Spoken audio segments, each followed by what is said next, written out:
سەبارەت بەو چاودێرە نێودەوڵەتیانەی کە چاودێری هەڵبژاردنەکانی پەرلەمانی کوردستانەکەن و ئەمڕۆ بەشداریان کردووە لە چاودێریکردنی دەنگدانی تایبەت کولشان سەغلام سەرۆکی نێردەی چاودێری تۆڕی هەڵبژاردنەکان لە جیهانی عەرەبیم لەگەڵدا لە هەولێرەوە. بەڕێز کولشان سڵاوتان لێبێ و کاتتان باش. ئەمڕۆ پرۆسەکەتان پێ چۆن بوو بەگشتی؟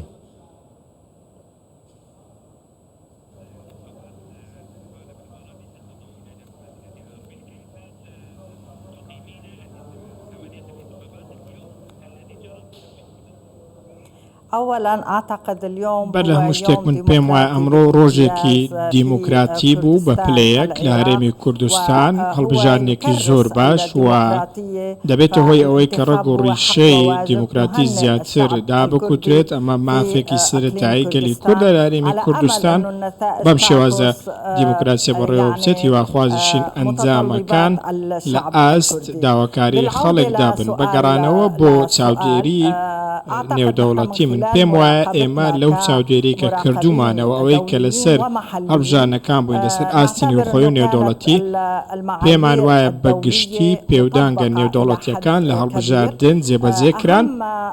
گرنگترین شت کە لە هەڵبژاردن بینیمان ئەوە بوو کە سندوقەکان لە کاتی دیاریکراوی خۆیان کرانەوە و لە کاتی دیاریکراو داخران و تەواوی ئەو ڕێنمانە لە بەرچاو گیران لە کۆنتڕۆلکردنی ئامێرەکان، لە تاقیکردنەوەیان، لە دابینکردن.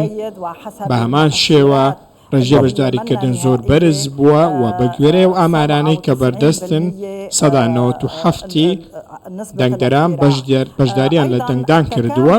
لە هەمان کاتدا جۆرێک لە تەواوکاری لە نێوان لایەنەکان هەبوو، لە نێوان تۆڕی چاودێری. ئەمە بەڕاستی بۆ یەکەم جارە شتێکی لەم شێوازە ڕوو بدات کە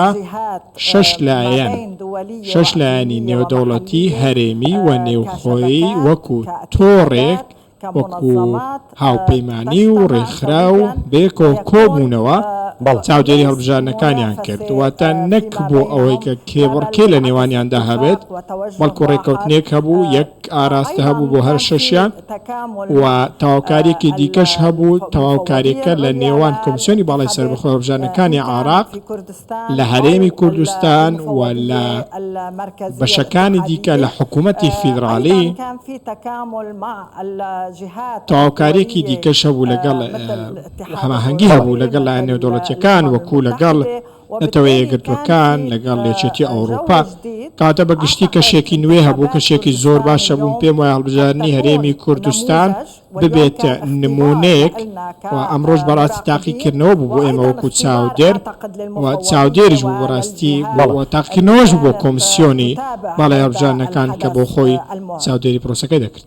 بەڵێ بەڕێز کولشان، ئێوە بۆ چاودێریکردنی دەنگدانی گشتیش ئەمێنەوە لە هەرێمی کوردستان و چاودێری و پرۆسەیەکەن؟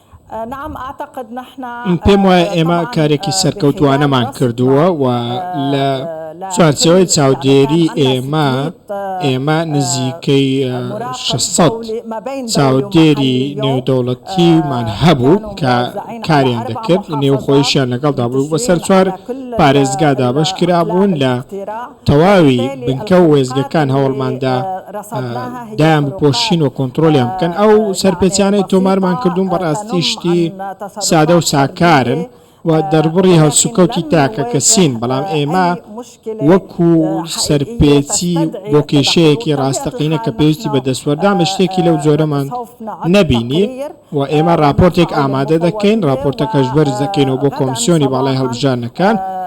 سبەی بەیانی ئێمە کۆنفرانسێکی ڕۆژنامەوانیمان دەبێت. لەو کۆنفرانسە ئەوە ڕوون دەکەینەوە کە ئەم هەڵبژاردنی پەرلەمانی کوردستان ڕۆژ دەنگدانی تایبەت چۆن بوو، تەنانەت ڕێژەی بەشداری زۆر بەرز بوو. بەڵێ بەڕێز کولشان، ئێوە وەکو تۆڕی هەڵبژاردنەکان لە جیهانی عەرەبی تەنها لە هەولێر نوێنەرتان هەبوو بۆ چاودێریکردن یان لە پارێزگاکانی دیکەی هەرێمی کوردستان نوێنەرتان هەبوو؟